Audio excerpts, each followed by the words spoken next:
So welcome all to our first edition of the Eau Tv on this 37 EAU European Association of Urology Congress in Amsterdam.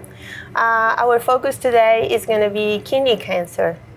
And I'm joined by Professor Alberto Breda. He's from Barcelona. He's the head of uro-oncology unit at Fundación Puigvert and head of the kidney transplant. And welcome, Alberto. Thank you. Happy to be here. Today we started the day kicking off with a game-changing session where OPERA trial that compares open versus robotic access for high complex tumors was presented. You were discussing in this game-changer session. What can you tell us about what the results? Well, thank you, Carmen.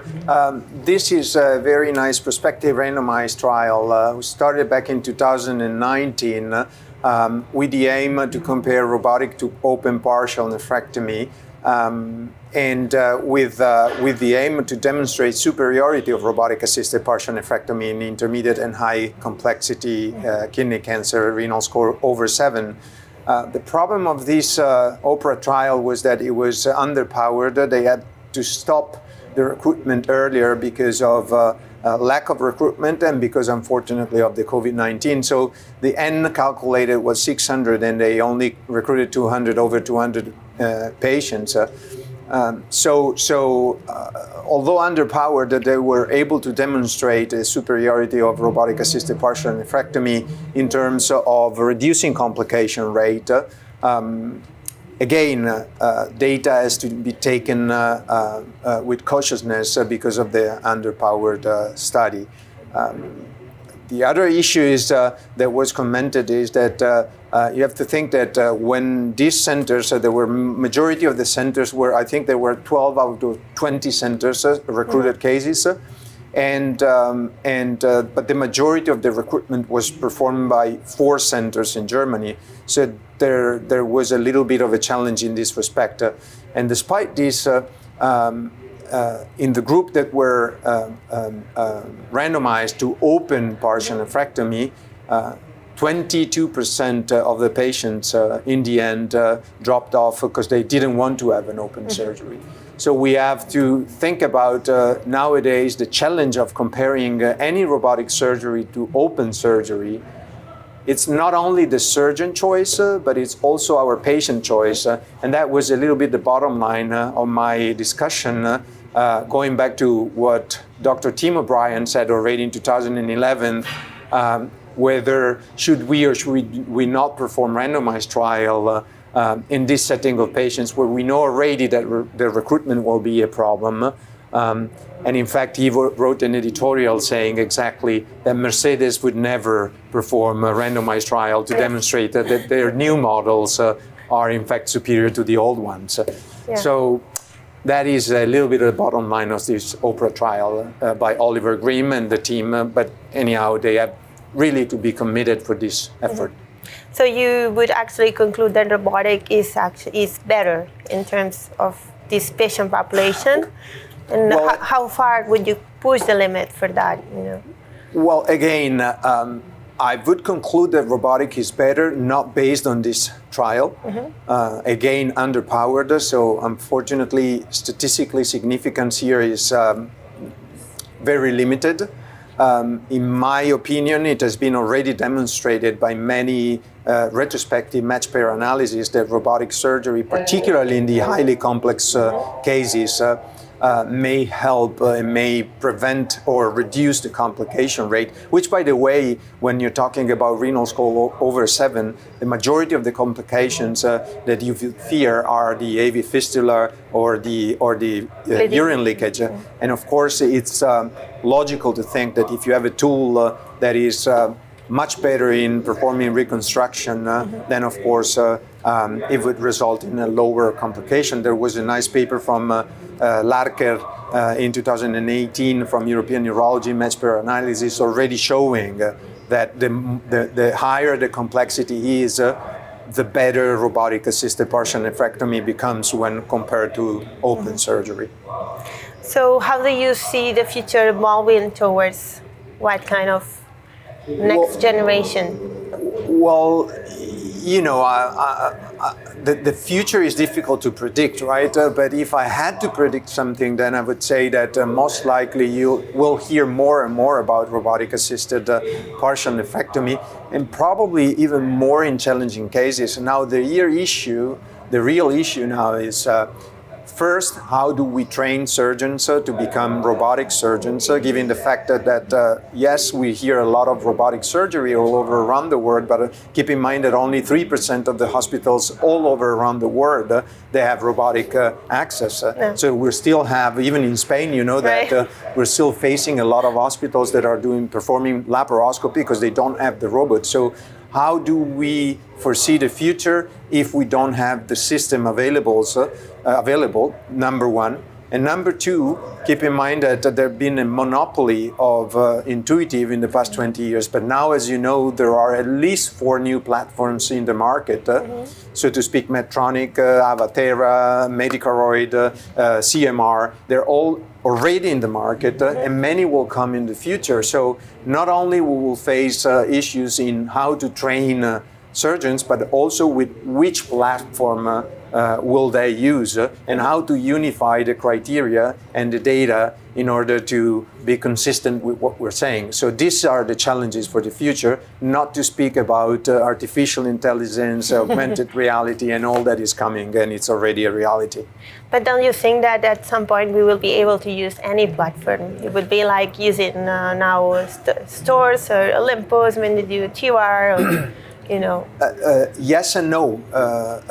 Yes and no. For the same reasons that even though today it is clear, at least to me and from some from the literature, that robotic-assisted partial nephrectomy is probably superior to open in terms of what we just said. Only 3% they have it. So probably in developed countries such as Europe, the United States, and why not probably even in China in the future, we will see that. But keep in mind that there are still a lot of countries where the cost is an issue. And so far, even if the platforms are coming in the market, we're not seeing a reduction in cost.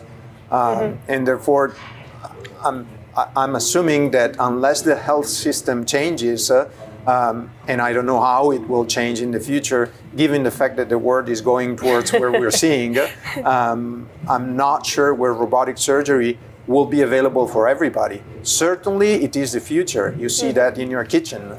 Everything is robotized nowadays. But how this will affect medicine, it's a different question. The translation, basically. Correct. Okay. So the game-changing session was actually followed by the kidney cancer plenary this year. And what would be your personal highlight on this plenary session?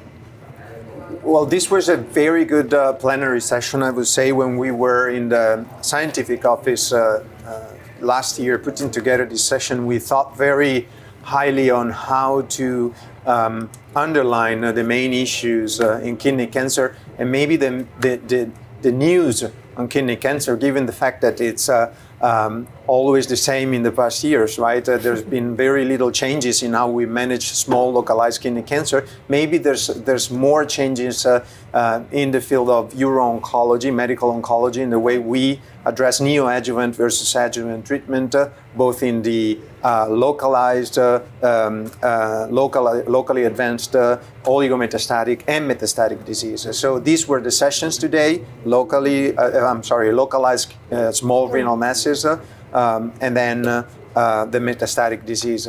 So I was very impressed by the quality of the speakers today.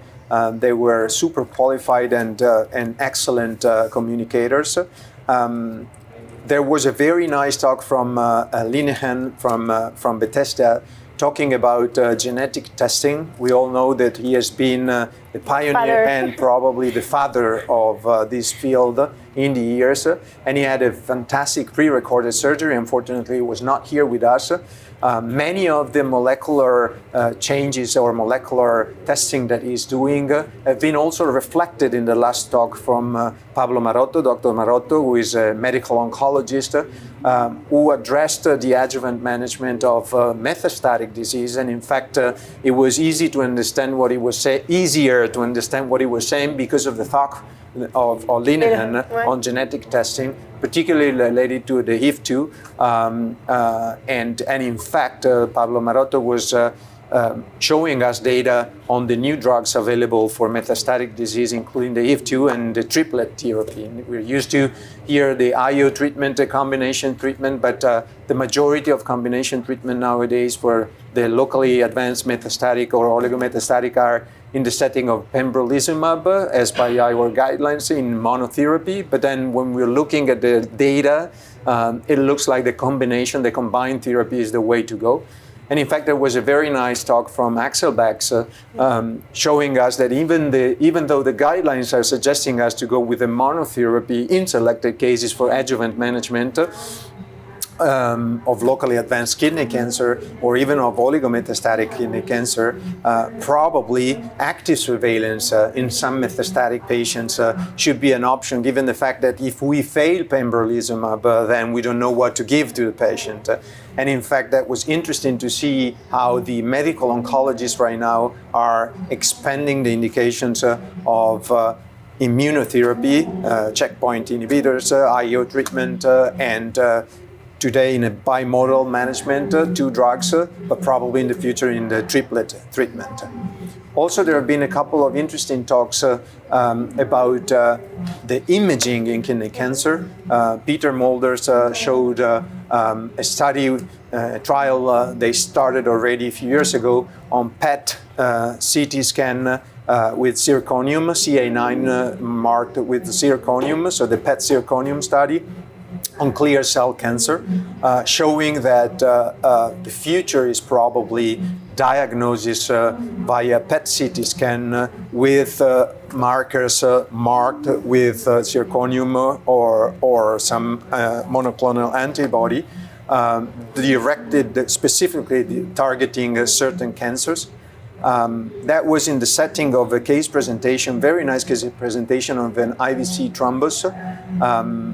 And in fact, imaging in this case was very important, as stressed by Tim O'Brien in his talk on the management of IVC thrombus and IVC thrombectomy, of course.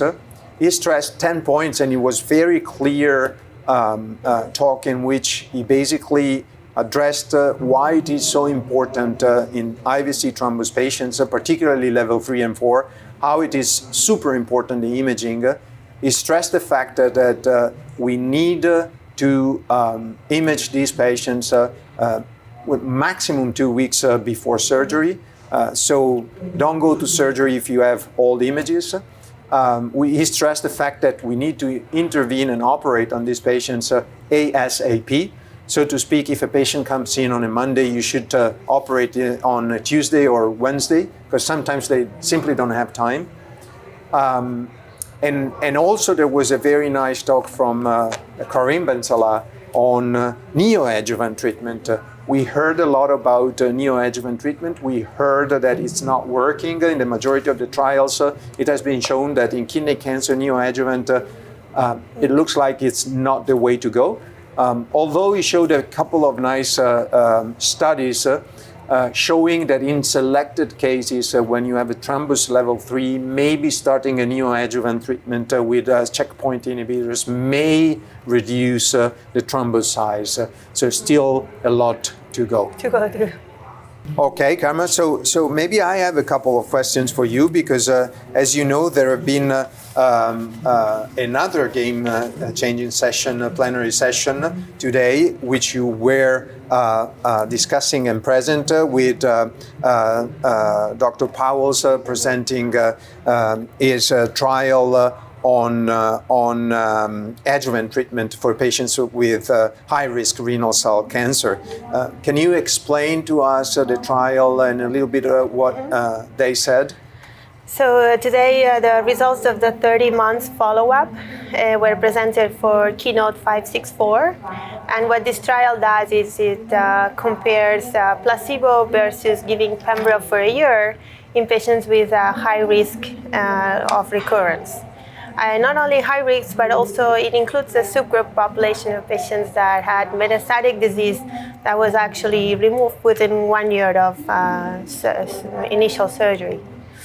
And what is interesting is that the results that were presented were in terms of metastasis, disease-free survival.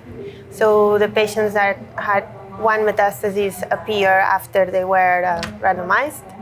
And what we saw were similar results as in the disease-free survival population, because what happens is that most of the patients actually get metastatic disease, not local recurrence. So the results are pretty similar. The other exploratory analysis that was presented was on progression-free survival too, so meaning the next line of treatment, but results are still immature. Obviously, in these trials, we look for overall survival benefit, because we as urologists, we want patients to live longer, but also to live better. Otherwise, what's the point, no? Correct. And in terms of adverse events, the same results as previously have been presented were there. What got my attention actually was that there was no advantage for N1 patients, which would be counterintuitive. But it's always a concern in these trials, because what happens is that we don't have a lymphadenectomy template, standardized template when we go in. When we take the kidney out, and there is no standardized template that we should do. That might be a concern in this case. And the other thing that got my attention was that there was definitely an effect on patients with sarcomatoid features. That might be a subgroup of population that might benefit in this case, but we need more data to actually report on that.